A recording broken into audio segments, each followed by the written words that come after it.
EPS 95 pension धारकों के लिए बहुत ही बड़ी खुशखबरी आ चुकी है क्योंकि आपकी पेंशन से जुड़े 3 बहुत बड़े नए अपडेट जारी हो चुकी है, जिसके अनुसार जो ईपीएस के पेंशन धारक है, उनकी पेंशन बढ़ोतरी को लेकर फाइनली सरकार ने ईपीएफओ ने और केंद्र सरकार ने इसको लेकर सुझाव जारी कर दिया है, जिसके अनुसार आपको पेंशन में कितनी बढ़ोतरी मिलेगी और साथ में कौन-कौन से अन्य नए भी बदलाव आपको देखने को मिलेंगे। तो केंद्र सरकार, ईपीएफओ और सुप्रीम कोर्ट के द्वारा जो नए सुझाव जारी किए गए हैं आपकी पेंशन बढ़ाने को लेकर और ईपीएस की पेंशन में कितनी बढ़ोतरी होगी, इसके बारे में आगे वीडियो के अंदर आपको पूरी विस्तार से जानकारी देने वाले हैं कि आपको कितनी पेंशन में बढ़ोतरी मिलेगी, कितना इज़ाफ़ा आपकी पेंशन में होगा, क्या आपकी सैलरी लिमिट रहने वाली है। तो इन तमाम मुद्दों के बारे में आगे एक-एक करके पूरी विस्तार से जानकारी बताएँगे कि कौन से सरकार ने ईपीएफओ ने जो 3 नए सुझाव जारी किए हैं, जिसके अनुसार आपकी पेंशन में फाइनली कितनी बढ़ोतरी होगी।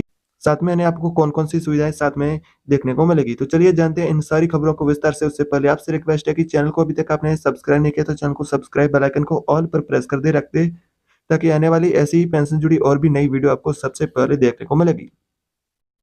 केंद्र सरकार की आपकी पेंशन को लेकर इस तरह की सामने जानकारी आ रही है। पहला अपडेट है जिसके अनुसार ऐसा दावा किया जा रहा है कि केंद्र सरकार ने आपकी पेंशन बढ़ोतरी पर आपकी मोहर लगा दी है पेंशन के मुद्दे पर, जिसमें कि आपकी पेंशन की कितनी बढ़ोतरी की जाएगी उसके बारे में जानते हैं कि ईपीएस 95 पेंशन को लेकर ये अपडेट कल शाम 5 बजे सीबीटी की मीटिंग से जारी हुई। इस तरह की जानकारी आ रही है कि कल शाम 5 बजे सीबीटी की मीटिंग हुई, उसके अंदर ये फैसला लिया गया सरकार द्वारा और पेंशन बढ़ाने पर इसको लेकर और जो पेंशन बढ़ोतरी का मुद्दा है, पेंशन बढ़ाने को लेकर कमांडर सुखबीर रावत की तरफ से एक बयान जारी हो चुका है, जिसके अनुसार ऐसा दावा किया जा रहा है कि आपकी जो ₹1000 की पेंशन की राशि मिलती थी, उसे बढ़ा करके सीधा ही ₹9000 किया गया है। कल शाम 5 बजे की सीबीटी की मीटिंग में ये फैसला लिया गया, जिसके अनुसार आपको ₹9000 की मिनिमम पेंशन मिलेगी। साथ ही कमांडर सुखबीर रावत ने कहा है कि इस फैसले को लेकर मैं बहुत ही खुश हूँ। हम सरकार से ये लगातार यानी कि गुज़ारिश कर रहे थे।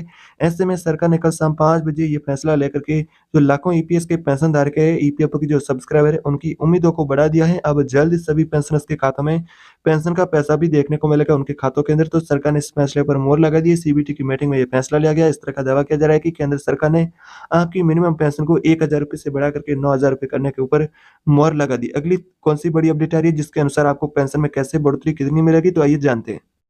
अगली बड़ी खुशखबरी आ रही है पेंशन धारकों की, जिसके अनुसार आपकी जो सैलरी लिमिट है उसमें बहुत बड़ा इजाफा होने वाला है। कर्मचारी पेंशन योजना के जो लाभार्थी हैं, ईपीएस के पेंशन धारक है, जो ईपीएफओ के सब्सक्राइबर है, उनके लिए ये अच्छी खबर है क्योंकि कर्मचारी भविष्य निधि संगठन यानी कि ईपीएफओ के तहत एक उच्च स्तरीय समिति ने आपकी वेतन सीमा बढ़ाने का प्रस्ताव दिया है और जिसमें कि ऐसा दावा किया जा रहा है कि आपकी ₹15,000 की सेल लिमिट खत्म करने के बाद एक नई सेल लिमिट लागू किया जाएगा। कौन-सी कितनी आपकी सेल लिमिट होगी जिसके अनुसार आपको पेंशन कितनी मिल सकती है?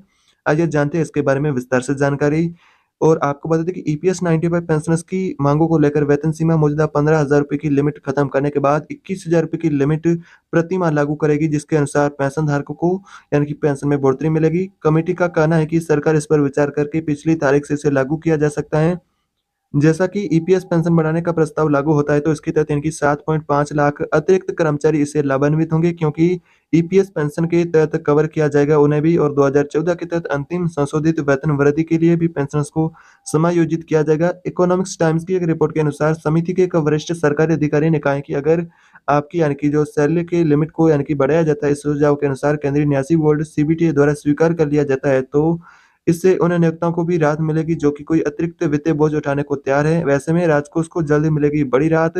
अगर प्रस्ताव को मंजूरी मिल जाती है तो सरकारी खजाने को भी राहत मिलेगी, क्योंकि ईपीएफओ की कर्मचारी पेंशन योजना के लिए फिलहाल केंद्र सरकार का हर साल यानी कि करीब 6,750 करोड़ रुपए का भुगतान करती है। तो बता दें कि सरकार इस ईपीएस पेंशन योजना के लिए ईपीएफ के हस्ताक्षरों को कुल मूल वेतन का 1.16% का योगदान करती है। वैसे में अगर ये फैसला यानी कि होता है तो फिर आपको ₹21,000 की सेल लिमिट लागू की जाती है, तो आपको ये सारे यानी कि फ़ायदे देखने को मिलेंगे।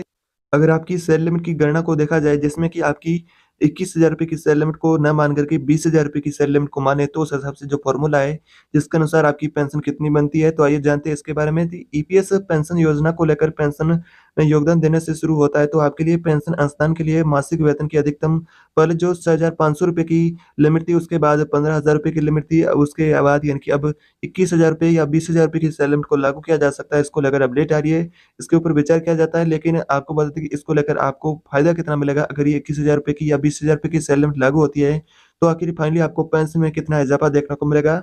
तो ऐसे में अगर इतनी आपकी सेल लिमिट बढ़ती है तो आपकी जो पेंशन मान लीजिए किसी कर्मचारी की सैलरी और उसका डीए ₹20,000 है, तो फिलहाल बदले हुए फ़ॉर्मूले के हिसाब से देखा जाए तो आपको ₹7,500 की जगह पेंशन ₹8,571 की मिलेगी।